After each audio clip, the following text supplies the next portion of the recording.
காரை புரட்சிமணியின் கனிவான வணக்கம். இது ஒரு விடியல் தரும் வெண்ணிலாவின் வாங்க கொஞ்சம் பேசுவோம் என்கிற நிகழ்ச்சியில திருவாரூர் மாவட்டம் கொடவாசல் ஒன்றியம் வடவேர் ஊராட்சி குறிப்பா மாந்தோப்பு தெருவுக்கு வந்திருக்கோம். அதாவது 8ஆம் வகுப்பு மாணவிய இப்ப சந்திக்கிறதுக்கு தான் இந்த இடத்துக்கு வந்திருக்கோங்க. ஏன் சந்திக்கிறோம்னா 8ஆம் வகுப்பு படிக்கிற மாணவி இந்த அகவையில பல்வேறு போட்டிகளை கலந்துகிட்டு பல விருதுகளும் சான்றுகளும் பெற்றிருக்காங்க. அந்த மாணவியை சந்திச்சு நாம பாராட்டும் வாழ்த்தும் தெரிவிக்கிறதா வந்திருக்கோம். அப்படியே அந்த மாணவியிடம் ஒரு சின்ன நேர்காணலையும் செய்ய இருக்கிறோம். அம்மா வணக்கம்மா, உங்க பேரு? எபினேஷியா. ரொம்ப வாழ்த்துக்கள், நன்றிகள். எந்த பள்ளியில படிக்கிறீங்க? ஊராட்சி ஒன்றிய நடுநிலை பள்ளி கள்ளிக்குடியில படிக்கிறீங்க. அதாவது திருவாரூர் மாவட்டம் கள்ளிக்குடியில நீங்க படிக்கிறீங்க. பல பரிசுகள் வாங்கியிருக்கீங்க, பல விருதுகள் வாங்கியிருக்கீங்க. என்னென்ன போட்டியில நீங்க இந்த பரிசுகளும் பாராட்டுக்கும் வாங்கியிருக்கீங்க? நிறைய சான்று வச்சிருக்கீங்க, ஒன்னு ஒன்னா சொல்லுங்கம்மா. இது வந்துட்டு கிராமிய நடனம் கலை திருவிழா வச்சாங்க. அதுல வந்துட்டு குழுவாடி 3வது பரிசு. நன்றி. கிராமிய நடனத்துல வென்றிருக்கீங்க 3வது பரிசு. அடுத்தது இது வந்துட்டு கதை வசனம் எழுதுறதுக்காக மாவட்ட அளவுல ஜெயிச்சு மாநில அளவுக்கு சென்னைக்கு போனோம். அங்க இது சென்னை ஃபர்ஸ்ட். சென்னையில யார் கொடுத்தது? கல்வித்துறை அமைச்சர் ஐயா கொடுத்தாங்க. ஐயா கல்வித்துறை அமைச்சர் அன்பில் ஐயா கொடுத்தாங்க. சரி, அடுத்ததுங்க. இது வந்துட்டு இப்ப நடந்த புத்தக திருவிழால வாங்கணும். சரி, திருவாரூர் நடந்த புத்தக திருவிழா. சரிங்க.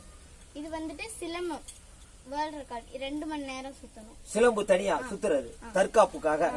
ரொம்ப மகிழ்ச்சி, நன்றி. இது வந்து ஃபர்ஸ்ட் வச்சது.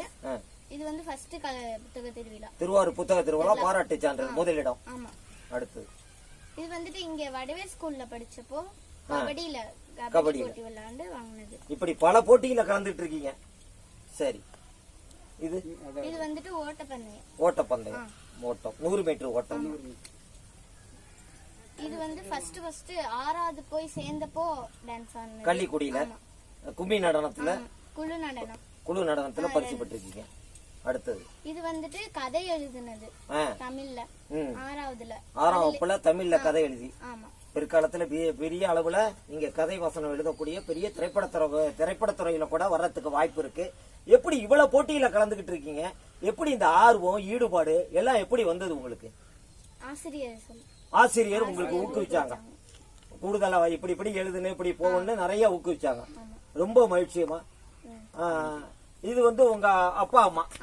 சரிங்க. நீங்க என்ன தொழில் பாக்குறீங்கம்மா? விவசாய தொழில். நீங்க? சரி, நீங்க வறுமையோட போராடிக்கிட்டு இருக்க போது குழந்தைய நீங்க ஊக்குவிச்சு இந்த அளவுக்கு நீங்க வந்து பல்வேறு துறையில ஒரு துறையில பல்வேறு துறையில அவங்க வந்து கலந்துகிட்டு பல போட்டிகளை கலந்துகிட்டு விருதுகள்லாம் வாங்கியிருக்காங்க. இன்னும் நீங்க உங்க ஊக்குவிங்க, இன்னும் நிறைய வாய்ப்புகளும் அதுக்கான சூழ்நிலை அமையும். நிச்சயமாக அந்த பாப்பா, இந்த மாணவி வருங்காலங்கள்ல அவங்க வந்து முத்திரை பதிக்கக்கூடிய வரலாற்றுல அவங்க வந்து நிச்சயமாக சரித்தில இடம் பெறுவாங்க. நன்றி, வணக்கம். அப்படியே உங்களுக்கு எங்களுடைய சார்பில் திருக்குறள் நூலையும் நாங்க பரிசாக கொடுக்கணும். ரொம்ப நன்றிங்க.